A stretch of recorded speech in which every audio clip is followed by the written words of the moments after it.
Hello students, कैसे हैं आप लोग। माई सेल्फ अरुण पटेल और आप सभी का स्वागत करते हैं आपके अपने यूट्यूब चैनल ALD स्टडी पे। जो प्रीवियस लेक्चर था उसमें हम लोग बात कर चुके थे, रिफ्लेक्शन की भी बात कर चुके थे और जो दर्पण सूत्र होता है उसका डेरिवेशन कर लिए थे और R बराबर 2F होता है उसका भी डेरिवेशन कर लिया था। आज जो हम लोगों को पढ़ना है वो पढ़ना है रिफ्रैक्शन ऑफ लाइट। रिफ्रैक्शन यानी प्रकाश का अपवर्तन। क्या पढ़ना है? प्रकाश का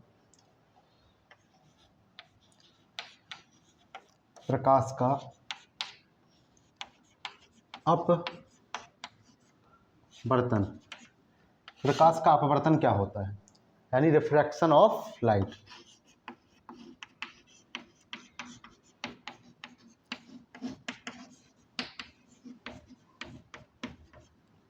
इसके पहले आप लोग एक बात बताओ, जब आप लोग देखते हो पानी में, अगर एक कांच का तुम्हारे पास कोई ग्लास है, उसमें एक अगर तुम पेंसिल इस प्रकार डुबाते हो तो वो कैसी दिखती है? उधर से दिखती है कि वो टूटी हुई है, बगल से खिसकी हुई है, इस प्रकार दिखती है। जब भी तुम कोई चीज़, सिक्के को ज़मीन में किसी भी पानी के टब में डाल देते हो, उसको ऐसे ऊपर से देखते हो, लगता है जैसे वो सिक्का थोड़ा सा कैसा दिख रहा है, ऊपर से दिख रहा है। और भी कोई चीज़ जो पानी के अंदर होती है, कांच के अंदर होती है, जो उसका आकार होता है उससे कभी छोटी तो कभी बड़ी हम लोगों को दिखाई देती है। ऐसा क्यों होता है? ये सब होता है हमारे प्रकाश के अपवर्तन के कारण। प्रकाश का अपवर्तन आखिर होता क्या है? जब भी कोई प्रकाश की किरण एक माध्यम से दूसरे माध्यम में जाएगी, ये माध्यम क्या होता है? माध्यम के बारे में समझना जरूरी है। माध्यम जैसे जिसमें प्रकाश चल रहा है, निर्वात में चल रहा है, वायु में चल रहा है, और किसमें? जल में, और किसमें? कांच में, डायमंड में। ठीक है, ये सब क्या है? प्रकाश के चलने के माध्यम है। तो जब भी कोई एक प्रकाश की किरण एक माध्यम से दूसरे माध्यम में जाती है तो एक माध्यम में, पहले माध्यम में जो उसकी प्रकाश की चाल है, दूसरे माध्यम में क्या हो जाती है? बदल जाती है, जिसके कारण प्रकाश जो होता है वो अपने मार्ग से विचलित हो जाता है। यही जो घटना होती है वही प्रकाश का अपवर्तन कहलाती है। देखो, माध्यम एक होता है सघन, और एक होता है विरल। तो अब कोई भी माध्यम, अगर दो माध्यम है तुम्हारे पास, एक सघन है दूसरा विरल है, तो किस प्रकार से डिसाइड होगा कौन सा माध्यम सघन है कौन सा विरल है? ऐसे नहीं बोल दोगे, तुमने बोल दिया कि जल क्या है? विरल है, या बोल दिया जल सघन है। नहीं, तुम्हें कम से कम दो माध्यमों की आवश्यकता होगी, तब जाकर के तुम बता दोगे कि ये माध्यम सघन है इसकी तुलना में और ये क्या है? विरल है। जैसे कोई भी दो माध्यम लिख लो, जैसे मान लो वायु, क्या है? वायु और जल, जिसमें वायु क्या है? जल की अपेक्षा विरल है, और जल क्या है? सघन है। लेकिन तुम ऐसे नहीं बोल सकते कि जल हमेशा सघन रहेगा। जब तुम लोगे जल और गिलास, यानी बोले तो कांच, तो यहाँ पे जल क्या है? विरल है, और कांच क्या है? सघन है। इस प्रकार जब भी तुम्हें दो माध्यमों की तुलना करनी होगी, कौन सा सघन है और कौन सा विरल है, तो तुम्हें कम से कम दो माध्यम लेने होंगे, तब जाके डिसाइड कर पाओगे कि कौन सा सघन होता है कौन सा विरल होता है। अब सघन और विरल किस आधार पे होता है? देखो, जल क्या था? लिक्विड था। वायु क्या थी? एयर थी, यानी गैस थी। और कांच क्या था? ठोस था। तो हम लोग जानते हैं कि जो गैस में जो अंतराण्विक कण होते हैं, क्या होते हैं? बहुत दूर दूर होते हैं। जबकि जल में, लिक्विड में क्या होते हैं? उसके अंतराण्विक कण थोड़े से पास पास होते हैं, लेकिन फिर भी ठोस की अपेक्षा क्या होते हैं? दूर दूर होते हैं। ठोस में तो सारे कण एक दूसरे से क्या होते हैं? चिपके होते हैं। तो जिस माध्यम में कणों की संख्या अधिक होगी, अंतराण्विक कणों की संख्या अधिक होगी, वो माध्यम ज़्यादा सघन होगा। और दूसरा माध्यम जिसमें अंतराण्विक कणों की संख्या क्या होगी? कम होगी, वो माध्यम क्या होगा? विरल होगा। सीधी सी बात है। सघन विरल की बात हम लोग पढ़ लिए हैं। अब पढ़ते हैं रिफ्रैक्शन ऑफ लाइट। प्रकाश का अपवर्तन होता क्या है? परिभाषा लिखो। जब कोई प्रकाश की किरण, जब कोई प्रकाश की किरण एक माध्यम से दूसरे माध्यम में प्रवेश करती है, दूसरे माध्यम में प्रवेश करती है, तो वह अपने मार्ग से विचलित हो जाती है। वह अपने मार्ग से विचलित हो जाती है। यह घटना, यह जो प्रकाश की घटना है, यह घटना प्रकाश का अपवर्तन कहलाती है। क्या कहलाती है? प्रकाश का अपवर्तन कहलाती है। क्लियर है? कैसे? जैसे मान लो कोई एक माध्यम ये है और कोई दूसरा माध्यम ये है। इस प्रकार कोई प्रकाश की किरण आई, इसे बोलेंगे हम लोग आपतित किरण। और क्या हुई, मान लो उस सतह से ऐसे बांटते हो, 90 डिग्री पर अभिलंब खींच लो, तो ये प्रकाश की किरण क्या होगी, अपने मार्ग से विचलित हो गई। इसे बोलते हैं प्रकाश का अपवर्तन। अब प्रकाश की किरण दो प्रकार से अपवर्तित हो सकती है। एक हो सकता है कि जो प्रकाश है वो सघन माध्यम से विरल माध्यम में प्रवेश करे, यानी सघन माध्यम में प्रकाश की किरण क्या हो, आपतित हो, और विरल माध्यम में क्या हो, अपवर्तित हो। लेकिन दूसरी कंडीशन ये भी हो सकती है कि विरल से सघन में जाए, जो पहला माध्यम हो वो क्या हो, विरल हो, और दूसरा माध्यम क्या हो, सघन हो। तो दो कंडीशन होती हैं। देखो क्या क्या होती हैं। पहले तो हम लोग थोड़ा सा जान लेते हैं, नाम जान लेते हैं क्या होता है। ये क्या है, ये पृष्ठ है जो कि दो माध्यम को अलग अलग बांट रहे हैं। मान लो कि इस माध्यम में एक माध्यम है और इस माध्यम में क्या है, दूसरा माध्यम है। यहाँ से क्या है, दूसरा माध्यम स्टार्ट हुआ है। जो प्रकाश की किरण आ रही है इसको हम लोग बोलते हैं आपतित प्रकाश की किरण। ये होता है हमारा अभिलंब, और जो ये अपवर्तित हो रही है प्रकाश की किरण, इसे बोलते हैं अपवर्तित किरण। ठीक है, कोई दिक्कत नहीं। अभिलंब और आपतित किरण के मध्य जो कोण होता है उसे बोलते हैं आपतन कोण। क्या बोलते हैं? आपतन कोण। और अभिलंब और अपवर्तित किरण के बीच में जो कोण होता है उसे बोलते हैं अपवर्तन कोण। क्या बोलते हैं? अपवर्तन कोण। इसको लिखते हैं एंगल आई से, कि एंगल आर से, रिफ्रैक्शन का आर ले लोगे, इसे लिखते हैं एंगल आई से, इंसिडेंट का आई ले लेंगे। ठीक है ना? ये है आपतित किरण, ये अविलंब है, और ये क्या है, अपवर्तित किरण है। सेम परावर्तन की तरह क्या है, इनका नाम है। अब देखो, पहला देखो, जब कोई प्रकाश की किरण सघन से, किससे, सघन से किस में जा रही हो, विरल माध्यम में जा रही हो। पहले माध्यम क्या है हमारा, सघन है, और दूसरा माध्यम क्या है, विरल है। जब कोई प्रकाश की किरण सघन से विरल में जाती है तो क्या होता है, प्रकाश की किरण अभिलंब से दूर हट जाती है। प्रकाश की किरण अभिलंब से दूर हट जाती है। ठीक है। और जब कोई प्रकाश की किरण, दूसरी कंडीशन, जब कोई प्रकाश की किरण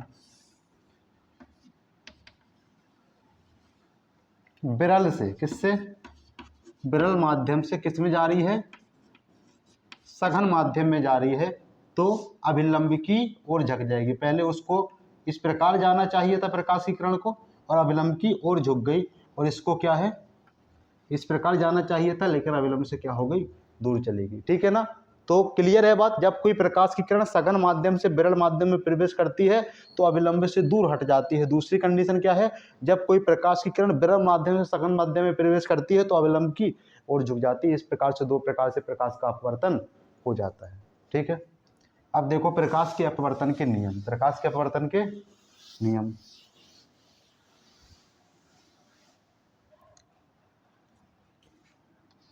प्रकाश के अपवर्तन के नियम, प्रकाश के अपवर्तन के नियम देखो क्या है। सबसे पहला जो नियम होता है वो क्या होता है कि जो इसका एक जो डायग्राम है एनसीईआरटी में बड़ा अच्छा ऑब्जर्वेशन वाला डायग्राम बना है। यहाँ पे हम लोगों के पास स्मार्ट बोर्ड की सुविधा नहीं है, नहीं तो यहाँ पे भी हम एक विजुअल दिखा देते जिससे क्लियर हो जाती है ये वाली बात। बट अब बोल रहे हैं, इसका चित्र देख लेना, हो सकेगा गूगल करके उसका एक वीडियो भी देख लेना। ठीक है। क्या है, जो हमारी आपतित किरण होती है और अपवर्तित किरण होती है, अभिलंब होता है, तीनों एक ही समतल में होते हैं। यानी तीनों चीज़ें क्या होती हैं, 2D में होती हैं। अगर एक हम लोग काल्पनिक समतल बना दें तीनों के लिए तो एक कॉमन समतल के अंदर तीनों चीज़ें सिमट जाएंगी। ठीक है, ये बात क्या है, इंपॉर्टेंट है। कभी भी ये नहीं बोलना है तीनों एक ही बिंदु पर मिलती हैं। ये जो शब्द हो गया, ये जो लाइन हो गई, ये क्या हो गई, गलत हो गई। सबसे पहले क्या बोलना है, आपतित किरण, आपतित किरण, अपवर्तित किरण, अपवर्तित किरण और अभिलंब, और अभिलंब, तीनों एक ही समतल में होते हैं। तीनों एक ही तल बोलो चाहे समतल बोलो, बात बराबर है। तीनों एक ही तल में होते हैं। क्लियर है बात। दूसरी बात क्या है, दूसरी बात यह है कि जो हमारे आपतन कोण की ज्या होती है और अपवर्तन कोण की ज्या होती है, इनका जो अनुपात होता है वो ये कांस्टेंट होता है। सर ये ज्या क्या है, ज्या, और एक होती है ज्या, एक होती है कॉस ज्या। इसकी डिटेलिंग में नहीं जाएंगे। मैथ्स में अगर हम लोग पढ़ रहे होते तो हम हिंदी के शब्दों पे क्या देते हैं, बहुत ज़्यादा जोर देते हैं, तो हम तुम्हें बताते हैं कि ज्या कॉस ज्या। लेकिन यहाँ पे सिर्फ समझो जो ज्या है वो कुछ और नहीं है, वो साइन है। वो क्या है, साइन। और कोस ज्या क्या है, कोसाइन, मतलब बोले तो कॉस, क्या है, COS, कॉस। अब ये साइन कॉस क्या होती है, ये ट्रिग्नोमेट्रिक रेशियो होते हैं। अब यहाँ पे कोस ज्या की बात तो है नहीं, ये तो ऐसे लिख दिए। ज्या की बात हो रही है, किसकी बात हो रही है, ज्या। अब साइन है तो त्रिकोणमितीय अनुपात है। साइन को हमेशा किसी ना किसी कोण के साथ लिखा जाता है। अब जब रूल में बताया जा रहा है कि आपतन कोण की ज्या, यानी आपतन कोण क्या है, एंगल आई है, तो आपतन कोण की ज्या क्या हो जाएगी, साइन आई हो जाएगी। और अपवर्तन कोण की ज्या, मतलब अपवर्तन कोण क्या है, एंगल आर है, तो अपवर्तन कोण की ज्या क्या हो जाएगी, साइन आर हो जाएगा। क्लियर है बात। लिख लेते हैं परिभाषा पहले। आपतन कोण की ज्या तथा अपवर्तन कोण की ज्या, अपवर्तन कोण की ज्या का अनुपात क्या होता है, एक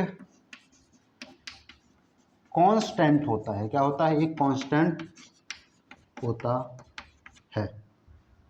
अब देखो क्या, आपतन कोण की ज्या यानी साइन आई और अपवर्तन कोण की ज्या यानी साइन आर बराबर क्या हो जाता है, कांस्टेंट हो जाता है। ठीक है ना, क्लियर। अब ये जो कांस्टेंट है ये क्या है, इसके पहले एक चीज समझो कि ये जो सेकंड रूल है इसी को हम लोग बोलते हैं स्नेल का नियम। क्या बोलते हैं, स्नेल का नियम। तो नोट्स डाल के हम लोग लिख लेंगे एक चीज, क्या लिख लेंगे, स्टार नोट है। स्टार नोट क्या है, अपवर्तन का दूसरा नियम, अपवर्तन का दूसरा नियम स्नेल का नियम कहलाता है। किसका नियम कहता है, स्नेल का नियम कहलाता है, क्लियर है। स्नेल नाम के एक वैज्ञानिक थे, उन्होंने इस रूल के बारे में बताया था, तो इसे हम लोग क्या बोलते हैं, स्नेल का नियम बोलते हैं। क्लियर है बात। अब देखो ये जो कांस्टेंट है इसके बारे में जानकारी लेते हैं, क्या है ये।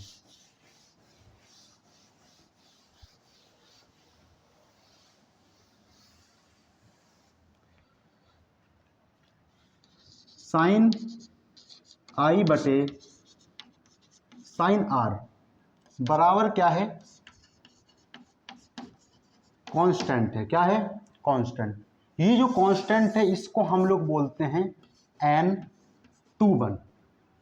21 का मतलब क्या है, N21 को हम लोग बोलते हैं दूसरे माध्यम का अपवर्तनांक, दूसरे माध्यम का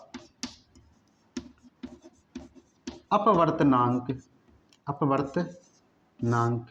पहले माध्यम के सापेक्ष। क्या, पहले माध्यम के सापेक्ष। यानी जो दूसरे माध्यम का अपवर्तनांक है पहले माध्यम के सापेक्ष जैसे कहते हैं n21, जो कांस्टेंट होता है वो क्या होता है n21 होता है, ठीक है। या इसको ऐसे भी बोल सकते हैं कि पहले माध्यम के सापेक्ष, और करके भी लिख सकते हो, पहले माध्यम के सापेक्ष दूसरे माध्यम का अपवर्तनांक, दूसरे माध्यम का अपवर्तनांक, क्लियर है। यानी दूसरे माध्यम की बात हो रही है पहले माध्यम के सापेक्ष, तो n21 जिस माध्यम की बात हो रही है उसे n के पास में लिखते हैं और जिसके सापेक्ष हो रही है उसे n से दूर लिखते हैं। तो n21 बराबर एक चीज और हो जाती है 1/n12। क्लियर है, क्लियर है। इस n21 को इस प्रकार भी लिख सकते हो n21 बराबर n2/n1, ठीक है, ठीक है।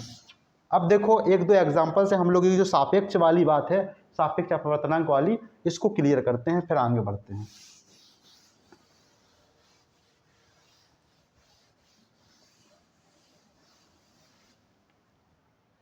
कहीं पे लिखा है कांच का अपवर्तनांक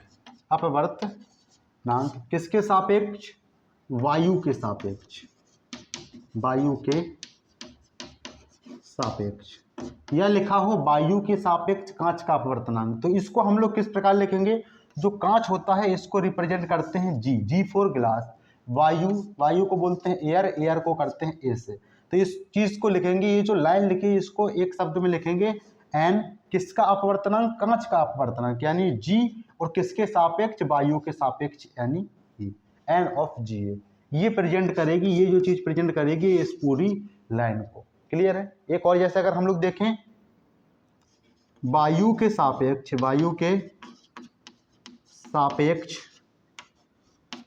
जल का अपवर्तनांक, जल का अपवर्तनांक, तो क्या हो जाएगा, वायु के सापेक्ष हो रहा है ना, वायु क्या होगा n से दूर होगा, जल के सापेक्ष, किसके सापेक्ष, जल के सापेक्ष, जल का अपवर्तनांक यानी n of W for water, और किसके सापेक्ष, वायु के सापेक्ष यानी ए। क्लियर है, क्लियर है, ठीक है।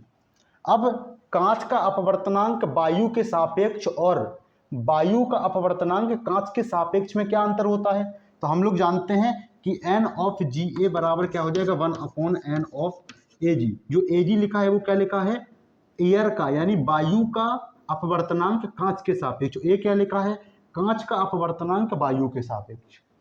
टर्म को समझ के चलना है तब जाकर के क्या होगा, क्लियर होगा। बहुत आसान सी चीज है, थोड़ी सी भी कंफ्यूजन हुई है रिपीट में जाकर के क्या करो, वीडियो देखो, ठीक है।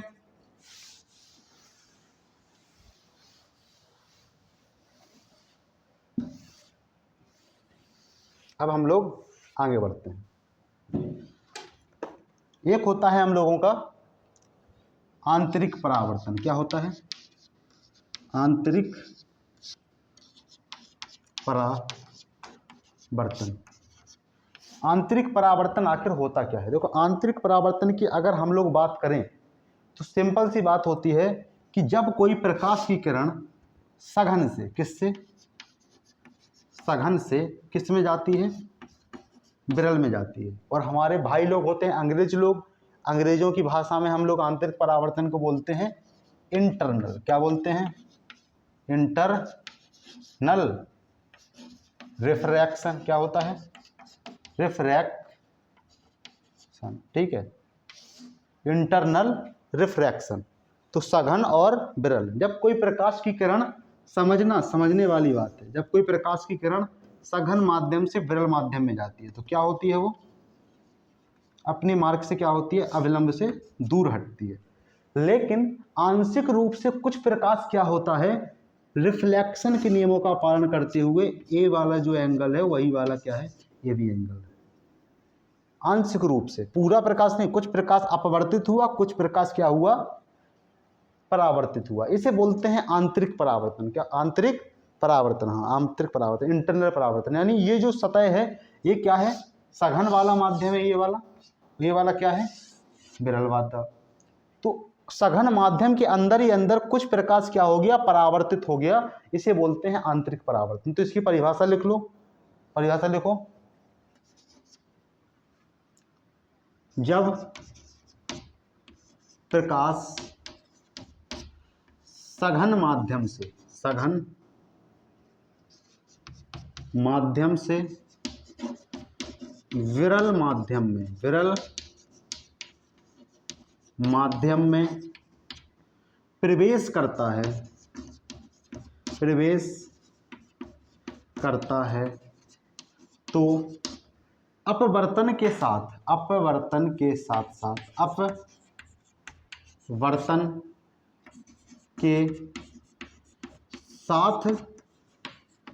साथ आंशिक रूप से, पूरी तरह से नहीं, आंशिक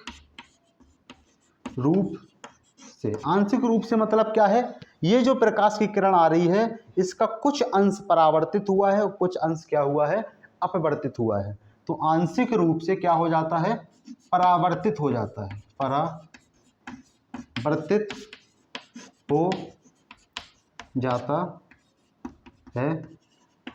इस घटना को क्या कहते हैं, प्रकाश का आंतरिक परावर्तन कहते हैं। क्या कहते हैं, आंतरिक परावर्तन कहते हैं। भगवान के द्वारा बनाई गई जो प्रकाश है वो क्या है, बहुत ज़्यादा नॉटी टाइप का व्यक्ति है, बहुत सारी घटनाओं को क्या करता रहता है, घटित करता रहता है। जैसे हम लोग देख रहे हैं अभी प्रयागराज के आसपास देखोगे सूरज भगवान के चारों ओर क्या है, एक इंद्रधनुष बना हुआ है। वो भी प्रकाश की एक बहुत अच्छी घटना होती है, जो कि हम लोग आगे किसी लेक्चर में क्या कर लेंगे, उसको पढ़ लेंगे। ठीक है, प्रकाश की प्रकीर्णन के ऊपर आधारित है, लेकिन उसे हम लोग समझेंगे। तो ये बात समझ में आई, चलो ठीक है, अच्छी बात है। अब आगे बढ़ते हैं। इसको देखो क्या है, जब कोई प्रकाश की किरण सघन से विरल में जाती है, कंडीशन यही है आंतरिक परावर्तन की, जब कोई प्रकाश की किरण विरल से सघन में जाएगी तो प्रकाश का परावर्तन फिर नहीं होगा। क्या होगा, प्रकाश का परावर्तन बिल्कुल भी नहीं होगा। जब कोई प्रकाश की किरण सघन से विरल में जाएगी तभी क्या होगा, आंतरिक परावर्तन होगा। ये कंडीशन है। ठीक है, चलो ठीक है। अब एक चीज समझते हैं,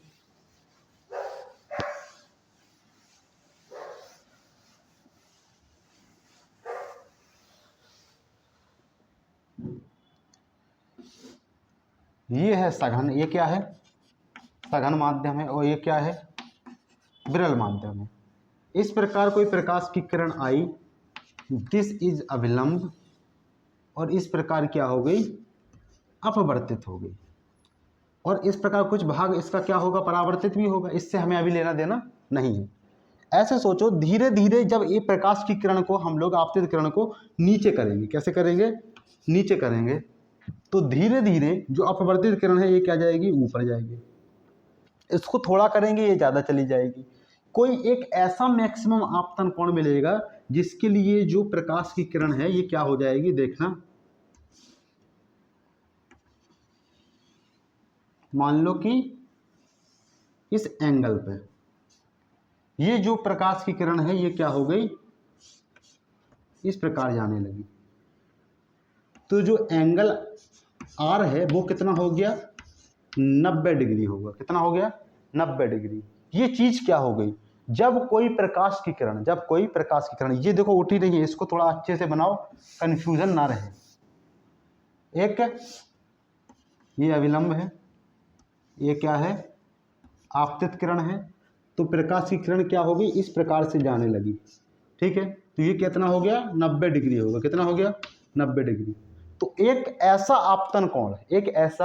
आपतन कोण जिसके लिए अपवर्तन कोण का मान 90 डिग्री हो जाता है, उसे हम लोग कहते हैं क्रांतिक कोण। क्या कहते हैं, क्रांतिक कोण। समझो बात को, जब एक ऐसा कोण, मैक्सिमम एक ऐसा कोण मिल जाएगा तुम्हें, एंगल आई का मान मिल जाएगा, मैक्सिमम एंगल आई का ऐसा मान मिल जाएगा जिसके लिए अपवर्तन कोण कितना हो जाएगा, 90 डिग्री हो जाएगा। तो आपतन कोण का वह मान, आपतन कोण एंगल आई का वह मान जिसके लिए एंगल आर कितना हो जाए, 90 डिग्री हो जाए, हम लोग कहेंगे कि वो एंगल आई क्या है, अब क्रांतिक कोण का काम कर रहा है। तो देखो अब क्रांतिक कोण कुछ अलग कोण है। देखो क्रांतिक कोण, क्रांतिक कोण, तो क्रांतिक कोण की परिभाषा लिखते हैं, उसके बाद हम लोग देखते हैं क्रांतिक कोण क्या होगा। आपतन कोण का, आपतन कोण का वह मान जिसके लिए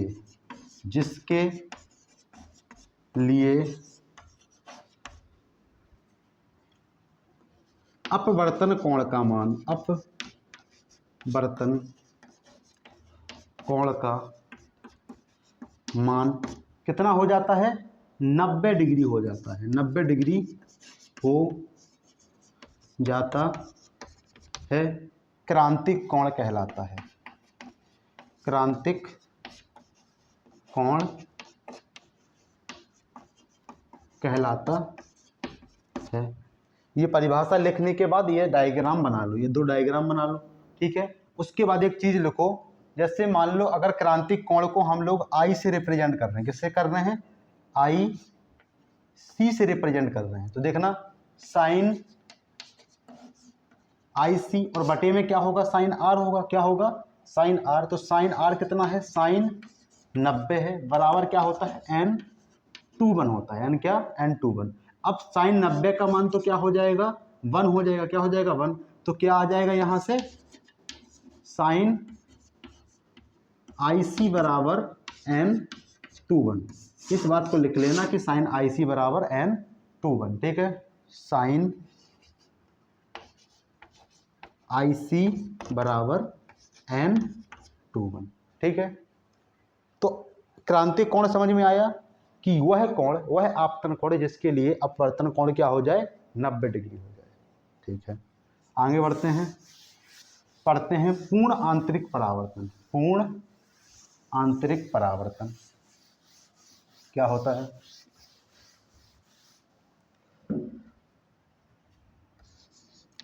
पूर्ण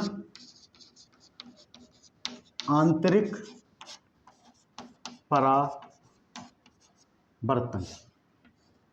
इसको बोलते हैं पूर्ण मतलब टोटल, क्या, टोटल। आंतरिक को तो हम लोग जानते ही हैं, इंटरनल क्या होता है, इंटरनल। और परावर्तन को तो जानते ही हैं, रिफ्लेक्शन क्या होता है, रिफ्लेक्शन, टोटल इंटरनल रिफ्लेक्शन। अब देखो टोटल इंटरनल क्या हो रहा है, रिफ्लेक्शन हो रहा है। कैसे समझोगे इसे, देखो कोई प्रकाश की किरण सघन माध्यम से, किससे, सघन माध्यम से, किस में जा रही है, विरल माध्यम में जा रही है, धीरे धीरे इसको नीचे करेंगे, ये क्या होगी, 90 डिग्री हो जाएगी। तो क्रांतिक कोण से अधिक अगर कोई मान होगा, यहां तक तो समझ लिए कि ये क्या है, कोई प्रकाश की किरण ऐसे गई, ये अगर क्रांतिक कोण है, ये क्या है, अगर क्रांतिक कोण है, तो अपवर्तन कोण का मान कितना हो गया, 90। अब जब क्रांतिक कोण से भी ज्यादा अगर आपतन कोण हुआ तो फिर क्या घटना होने लगेगी, इस प्रकार से अपवर्तन फिर संभव नहीं है और ना ही अपवर्तन के रूल लगेंगे। फिर क्रांतिक कोण से अधिक जितने कोण पे नीचे जाएगी प्रकाश की किरण, वो क्या करेगी, पूर्ण आंतरिक परावर्तन करना चालू कर देगी, ठीक है। इस प्रकार से होने लगेगा पूर्ण आंतरिक परावर्तन। अब फिर जितना ये कोण रहेगा उतना ही क्या रहेगा, ये वाला कोण भी रहेगा। क्लियर है बात। ये जो घटना है वो घटना क्या है, पूर्ण आंतरिक परावर्तन। पूर्ण आंतरिक परावर्तन कब होगा, जब आपतन कोण का मान क्रांतिक कोण के मान से भी ज्यादा हो जाए। क्या लिखोगे परिभाषा, जब आपतन कोण का मान क्रांतिक कोण के मान से भी अधिक हो जाएगा तो जो घटना होगी वो क्या होगी, पूर्ण आंतरिक परावर्तन होगी, ठीक है। लिखते हैं हम लोग,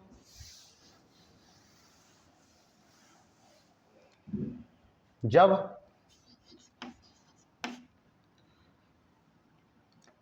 प्रकाश की किरण, जब प्रकाश की किरण किससे जाएगी, कंडीशन क्या है, सघन माध्यम से, किससे, सघन माध्यम से विरल माध्यम में प्रवेश करती है, किसमें प्रवेश करती है, विरल माध्यम में प्रवेश करती है तो आपतन कोण का मान, आपतन कोण का मान जब क्रांतिक कोण के मान से, किससे, क्रांतिक कोण के मान से, क्रांतिक कोण के मान से अधिक हो जाए, अधिक हो जाए तो प्रकाश सघन माध्यम के अंदर, सघन माध्यम के अंदर, माध्यम के अंदर पूर्ण रूप से परावर्तित हो जाएगा, पूर्ण रूप से परावर्तित हो जाएगा और यह घटना